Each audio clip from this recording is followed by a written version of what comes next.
దేవుడా రక్షించు నా రాష్ట్రాన్ని పచ్చ మూకల నుంచి పచ్చ సైకోల నుంచి నారావారి వికృత రూపాల నుంచి కలియుగ దుశ్శాసనల నుంచి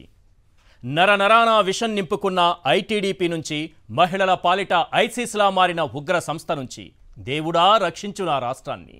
ముసుగేసుకున్న విజనరీ నుంచి విజన్ మాటున ఉన్న విషన్ నుంచి నీతులు రెండు నాల్కులు సాచి బుసలు కొట్టే నిర్హేతుక కృపా సర్పాల నుంచి దేవుడా రక్షించు నా రాష్ట్రాన్ని తండ్రి వందలాది నిజమైన సోషల్ సైకోలతో నిండిన ఐటీడీపీ ఇది క్షణికావేశంలో తల్లికి పెళ్ళానికి తేడా తెలియని మానసిక రోగుల కేంద్రం ఇది అప్పుడప్పుడు క్షమించమని వేడుకుంటారు క్షమించే తండ్రి క్షమించేయి ఎందుకంటే వాడి తల్లి చెల్లి క్షేమం కదా నా ఇంట్లో ఆడబిడ్డలను అవమానించలేదు కదా ఒకరి తల్లినో వేరొకరి పెళ్ళాన్నో అవమానిస్తే మాకేంటి అని సభ్య సమాజంలో సిగ్గు లేకుండా బతికేస్తున్న వారందరినీ క్షమించేయి తండ్రి ఎన్నికలు వస్తాయి అప్పుడే కలుగులోంచి ఎలుకలు బయటకొస్తాయి ప్రజాస్వామ్యం గురించి ప్రవచనాలు వల్లెవేస్తాయి ఎల్లో సైకోల అరాచకం బరితెగించిన భావజాలం సభ్య సమాజం సహించలేని భావదారిద్ర్యం ఇవేవి ఈ మూషికాలకు కనిపించవు తండ్రి క్షమించే తండ్రి క్షమించే బాబు వేసే ముష్టి కోసం బతికే ఈ మూషికాలను సైతం క్షమించేయి తండ్రి ఎల్లో సైకోల కన్నా కలియుగ దుశ్శాసనుల కన్నా వావి వరసలు మరచే వెధవల కన్నా వారిని తయారు చేసే ఫ్యాక్టరీల నుంచి ఆ కర్మాగారాల కామాంధుల నుంచి దేవుడా రక్షించు నా రాష్ట్రాన్ని నిజంగా బాల గంగాధర తిలక్ మళ్ళీ ఒక్కసారి దేవుడా రక్షించు నా దేశాన్ని అంటూ అమృతం కురిసిన రాత్రి ఆయన రాసి ఉంటే సరిగ్గా ఇలాగే రాసేవారేమో అని అనిపిస్తుంది ఈరోజు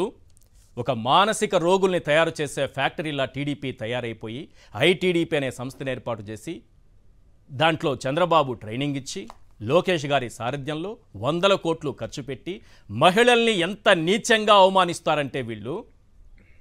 వాళ్ళ క్యారెక్టర్ అసాసినేషన్ ఎంత దారుణంగా దెబ్బతీస్తారంటే వైఎస్ఆర్సీపీలో ఉన్నటువంటి నాయకుల కుటుంబంలోని మహిళలు వీళ్ళ టార్గెట్ మహిళా నాయకురాళ్ళు వీళ్ళ టార్గెట్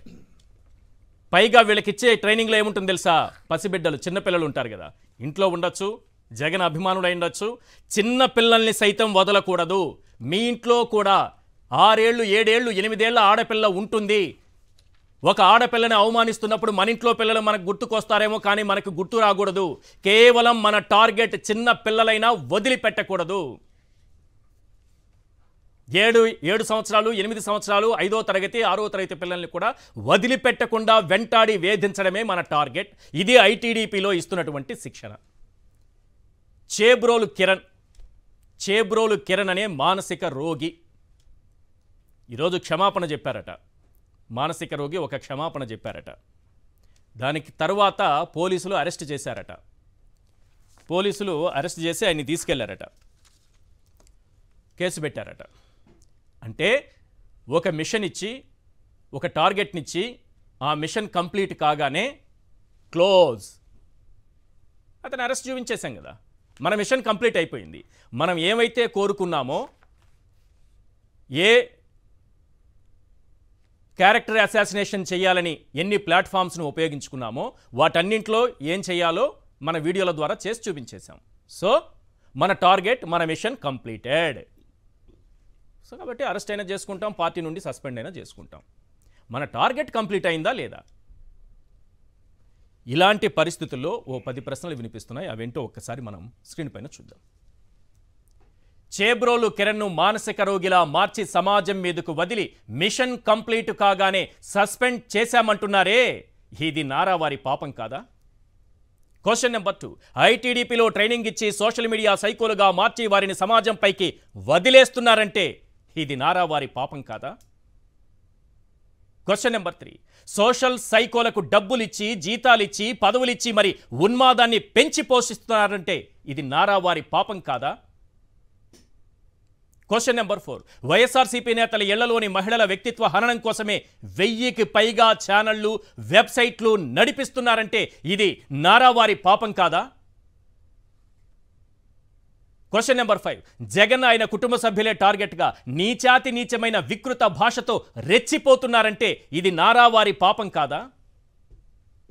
క్వశ్చన్ నెంబర్ 6 విపక్ష నేతలు వారి ఇళ్లలో ఆడవాళ్లు చిన్నారులను సైతం వదలకుండా బూతులతో బరి తెగిస్తున్నారంటే ఇది నారావారి పాపం కాదా క్వశ్చన్ నెంబర్ 7. జగన్ ఇచ్చిన ఇంటి పట్ట ఆనందం కొద్ది రోజులు కూడా మిగలకుండా వెంటాడి వేధించి గీతాంజలిని చంపేశారంటే ఇది నారావారి పాపం కాదా? Question number 8. జగన్పై అభిమానం చూపించిన చిన్నారి దేవికపై కూడా అభ్యంతరకర పోస్టులు పెట్టి పైశాచిక ఆనందం పొందారంటే ఇది నారావారి పాపం కాదా?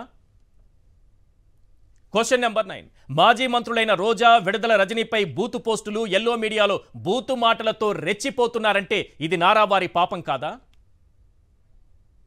Question number 10. ఫేక్ అకౌంట్లతో మహిళల మార్ఫింగ్ ఫోటోలు, వికృత పోస్టులు పెట్టి వారిని వైఎస్ఆర్సీపీకి ఆ కుట్రలన్నింటినీ అంటగట్టేటటువంటి ప్రయత్నం చేస్తున్నారంటే ఇది నారావారి పాపం కాదా? ఇవి ప్రధానంగా వినిపిస్తున్నటువంటి ప్రశ్నలు.